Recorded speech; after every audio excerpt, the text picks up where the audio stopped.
What is going on, guys? Joey here, and we missed last week. I've been trying to post more on TikTok, and I did a podcast last week, so that kind of took up the time for this. But to be fair, I've kind of just been focusing on some tasks at hand, but I do got to check in with you guys. So today, I am just going to kind of talk about something that everybody's dealing with that I kind of have been saying has been a hindrance. It's been something that us lifters here in America have definitely been dealing with. And now that I'm seeing international lifters kind of deal with it, it's interesting because I feel like in certain countries, competing super frequently for one reason or another, it's been a thing. I believe certain countries definitely have been competing pretty frequent, but the level of competition in powerlifting now is like so demanding that you can't necessarily let up. You're not going to have the luxury of taking it easy one meet and then full sending it the next meet. You kind of have to full send it every single time. And if you had to full send it twice in a row and your opponent didn't have to do that, you're at a like huge disadvantage. We saw what happened with Keiko. I do believe we still could have won, but regardless, do I believe that the package that we brought to Worlds on the day was as good as the package we brought to Nationals 8 weeks before? Absolutely not. Absolutely not. It's a process to get to the position that we're in. It's a process to bring that out, especially in a lifter that is like I sometimes I feel like the way that I look at powerlifting or the way that I view a good performance and a peaked lifter is different than what others might think. So for example, yes, you can compete more frequently, but if you need to compete at your very best, you may not necessarily get to do that every single time. Now, if we take, I believe only Cranon and Heather Connor were the only two lifters, I could be wrong, someone could check this, that did Nationals in America, and then they went to Worlds, and they actually PR'd their total. I believe those were the only two. Now, if I'm not mistaken, Heather's main competition dropped out, so she like mentally, emotionally, like there's like a lot that you don't have to deal with on the day. I'm not going to speak for her because I don't know what she experienced. But she didn't have someone breathing down her neck like on meet day, right? Same thing with Cranon. We didn't have anyone that was like breathing down our neck. We had like a lot of room. I don't even think her third deadlift mattered. Her opener probably was all she needed, right? So for those types of situations, you're going to be able to probably do better at the meet that comes after. With Keiko, I didn't max him out fully, but he still had to perform, and he still had to emotionally kind of deal with, lifters, like mentally going into competition where you have threats. It's different than when you don't. It's just so different. It is draining, and it drains you in ways that are not necessarily obvious or tangible. Like you can't it is tangible in a sense of like, it creates a real effect. It creates a real, consequence. But it's not something that is so obvious to people if they have never been in that situation, right? So it's something that people from the outside looking in, it will be foolish to think that, even if we look at Joe Bornstein, right? I think if he didn't travel, it's possible his 900 from home, like it's possible on meet day at Worlds, he was the same strength, but there's a travel in that, right?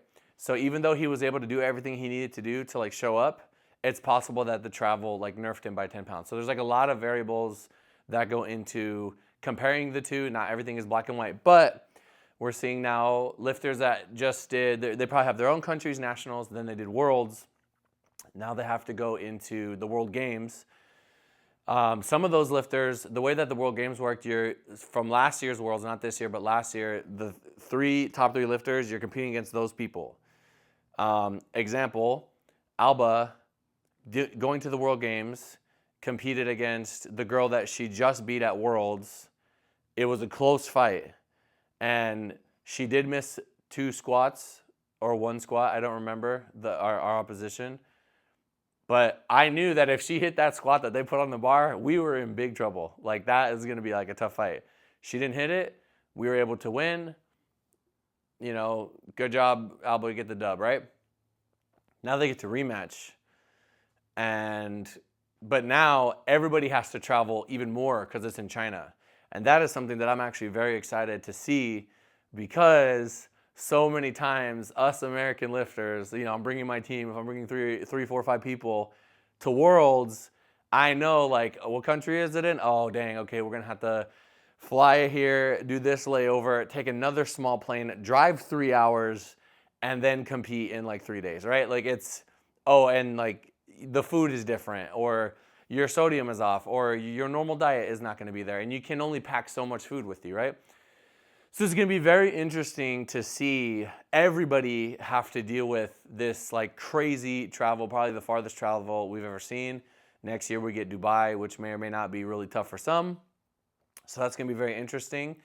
And seeing just how vocal lifters have been about this, it is just weird to see, because I've been saying this for a long time, but obviously, like, it's from America, right? It's from our perspective, what people see over here. But now that more people are having to deal with it, not so much how their country is. I feel like for their country, people just kind of accept it, or maybe it's easy for them to get out of their country, so they're just like for a competition, so they're just like, oh, it's not a big deal. But now having to push, you're not going to be able to exert yourself the same, or you're going to have to kind of pick and choose what you want to prioritize. I'm telling you guys right now, if any of my guys get a wild card to get into Sheffield, we're probably not doing nationals right after. There's just no point. It's going to be absolute anarchy, destruction, war zone at nationals, just bodies flying everywhere, explosions going off, the most competitive nats. It's going to be nuts, right? There's no way if we put up a performance at Sheffield that we're happy with, like, that was an amazing performance. We left it all out there, right? We left it all out there.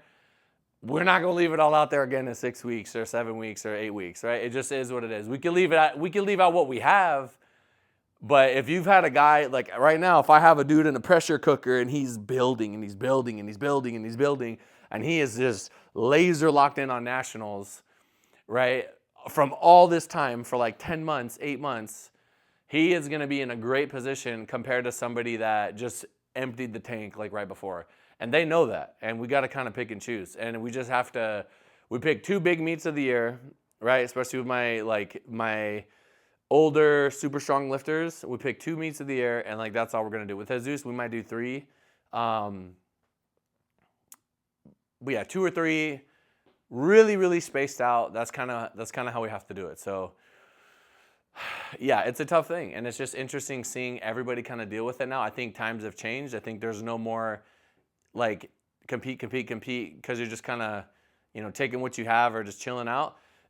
Every time you compete, something's on the line, right? And it adds this different level of stress, this different level of like your body and your like even like your hormones, like where you're at, it might not match what the schedule is, and you're just gonna have to tough it out. And you're gonna have, especially for girls, sometimes there's just gonna be a bad timing when they compete, and their body's just not gonna have it, and there's nothing we can do. Like we just have to do it, right? It is what it is, or we don't do the meet. I remember coming after nationals with Cranon, it was tough for her. She posted about it. It was like a tough thing, like mentally and emotionally, to have to like continue to lock in and just, your body's fighting you and you're dealing with your own things. And then it's like, we gotta compete at the biggest meet of her life, right? And she absolutely killed it. She absolutely got it together, and she handled business, and she locked in, and she did what she needed to do to get her mind right to do it. And I'm super proud of her from that. I've said it once and I'll say it again. I'm super proud of Cranon for what she did. But it is not an easy thing. And we're seeing, I've seen multiple people post about it recently, and I just thought, the main like takeaway of this video is, if it is possible, if the powers that be can kind of see the big meets that the sport revolves around. So you have the World Championships, that's going to be June, right? Whenever that is. June, might move it forward or back, whatever. Sheffield, I know, is moving to the end of the year, right? And then for most countries, I believe that their national should be earlier in the year. So that way you have earlier in the year, you do earlier in the year, boom. Then you go, if you made it to Worlds, you do Worlds, boom. Okay, you hit Worlds. If you make it to Sheffield, which is only a small amount of people, right? Then they can kind of spread it out like that. And let's say lifters aren't doing Sheffield, great. You put the Raleigh, you put the SBD Austin, you put the whatever meet you want to put that's like a bonus meet that's like not Sheffield, but it's still really good. You can win some money and it's got hype and all this stuff. You put it like around that time, and then that way we have like a nice beginning, middle, end of the year, right? A good spacing between the meets, like 3-4 months, or like 4 months, 4 months, 4 months, something like that. Maybe 3.5, whatever, give or take. And then that way you can kind of pick and choose. You could do 2 if you want. You could send it at 1 and have enough time to prep for the next one. Take care of your body. All those things will get better performances out of lifters. Lifters will feel less stressed out. They'll have the downtime. You got to kind of miss it too. You can't just like in it. You got to like be in it, have a week or two, chill out, or a week, 5 days, whatever it is. Everybody's different. And then go to the next prep, go to the next prep, go to the next prep. So I think we're moving in that direction. I know that the USA is making changes. I know that Sheffield is literally moving, I think, for that reason.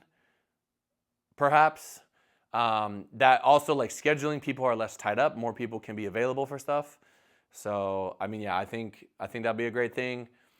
Back in the day, before the Great Rift, before the split, before everything was divided, we had USAPL and connection to the IPF, and then we had the Arnold in March. We had Worlds in June, and then we had oh my God, Nationals was always like October-ish, and it worked great. And it was great. There was no complaints. We handled business. And now that things are kind of moving around and bunching up and all these new like higher end meets are popping up, sports growing and we're starting to have these issues. So I think we can get there. I think everyone's just got to cooperate. I won't forget when they made Worlds and Nationals on the exact same day. I'll never forget that. I don't even know how that happened, but that was that was unbelievable. Hopefully that never, ever, ever happens again. Anyway, I hope you guys enjoyed me yapping. The podcast that I did, I think I'm just going to post the whole thing on here. I'm going to let it kind of cook a little over where it's at and then let them get some views. And then I'll just put it up here because I thought it was a good podcast. I think it's a good kind of like get to know me type of video. And I don't do a lot of those. And yeah, we'll just throw it up on here. There are some keys in there and I think it'll be good. So that being said, what are you guys most excited for coming up in the next sort of year or two of powerlifting? Are you prepping for any meets right now? What are you trying to hit at your meet? Let me know some goals. Something that I've been thinking about that's been in my mind is it is important to be excited about things. It's important to look forward into the future and say, I want to make that a reality. I want to be able to achieve these goals, whatever. And I think that sort of carrot at the end of the stick keeps us putting one foot in front of the other. It keeps us going through the ups and the downs, and it really helps us kind of stay locked in throughout the year. I mean, I know even right now, just thinking about like stuff that me and Russ are working on and Keiko, it's like we have goals that we want to do, and we got to put one foot in front of the other. Some of my juniors as well. I'm thinking about 3 years out, 4 years out, 5 years out. I'm not thinking about like, yes, this meet, I'll have them do this meet, but I'm really setting them up for like 2 meets down the road. You know what I mean? So anyway, I'm going to go bench. Hope you guys are good. We'll see what we could do in NAPF in 2 weeks. Peace.